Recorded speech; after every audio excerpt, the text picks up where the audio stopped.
Log number 83, March 15th, Dr. Charles G. Tempe.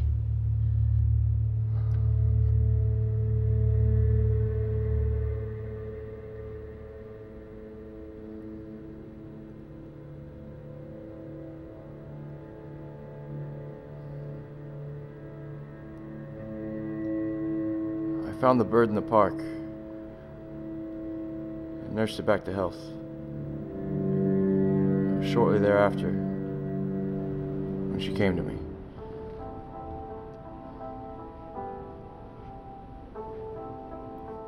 I'm almost certain it was an afternoon in September. That's to say, if I can still recall the time.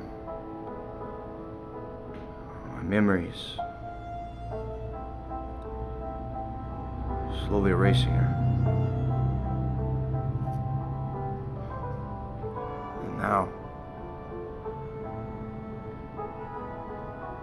she only comes to me in my dreams.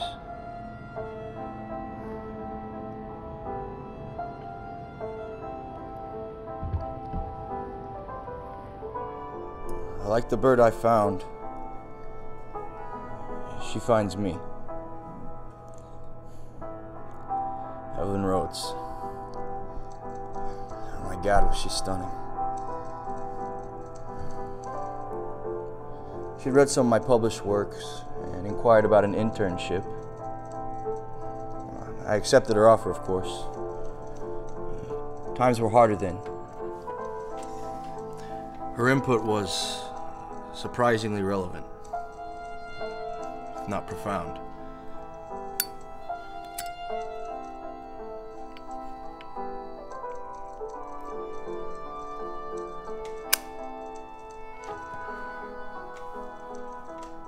Those days were bleak.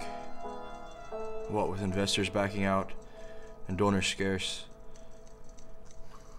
No matter how bad things got, in her I found support.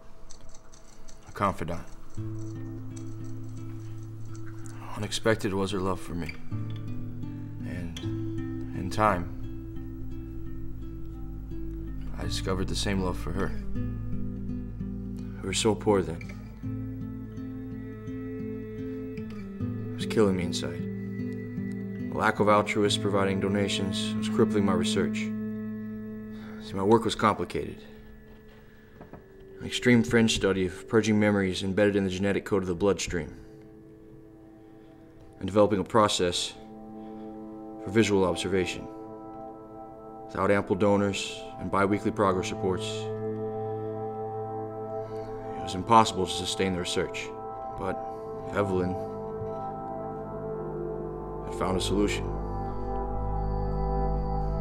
Not long after, she presented me with a fresh batch and promise of abundance from a new supplier.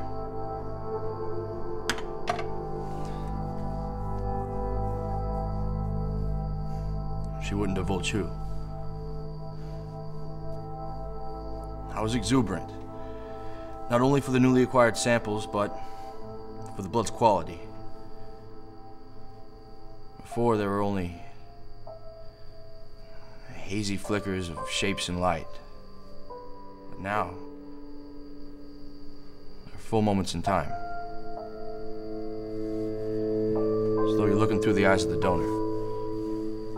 The months that followed were paved with new fiscal backing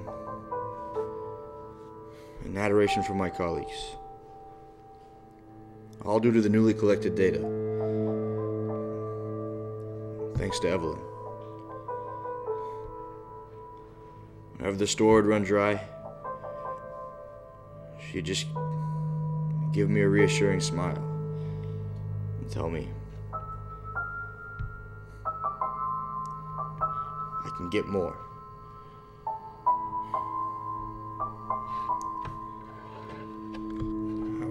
I once inquired about the source of our new supplier and their donations.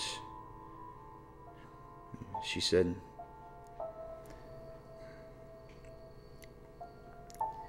it was a silent benefactor who wished to remain anonymous. I trusted she was handling it with our best interests in mind. So, I began to run tests day and night.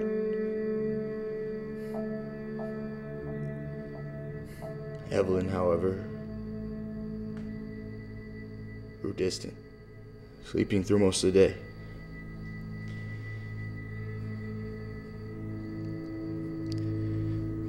Because of our recent successes and scientific journal queries about the long-term value of our research, I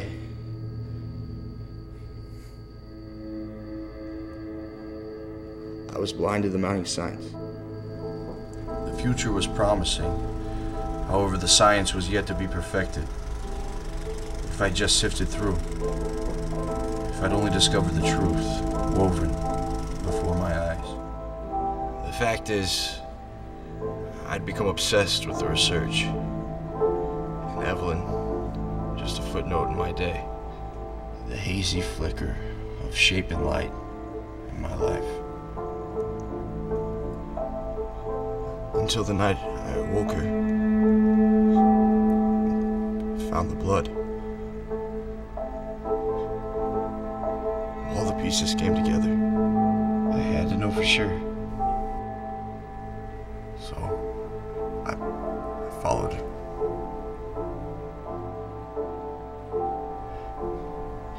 She'd found an abandoned building a few blocks from our flat.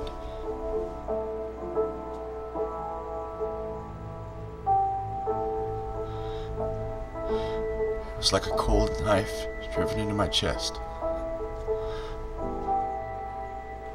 She could barely sit up. The last memory of her. The last clear picture. It's that moment. Her heavy eyes. And the smile she gave me before she passed.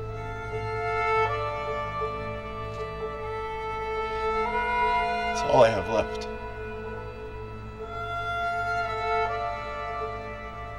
The memories, like me, are scattered, disconnected. I can hardly remember her voice, her touch, just a faint image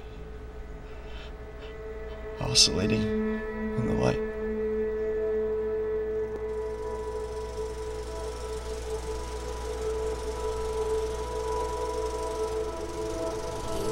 Charlie.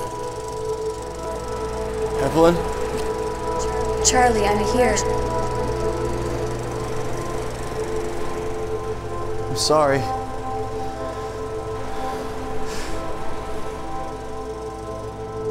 It's all right. It's all right. It's all right, Charles. I'm sorry I did this to you.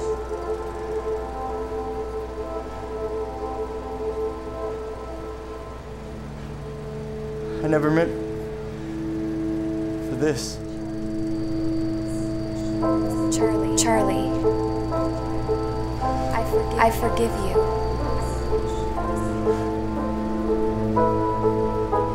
I miss you.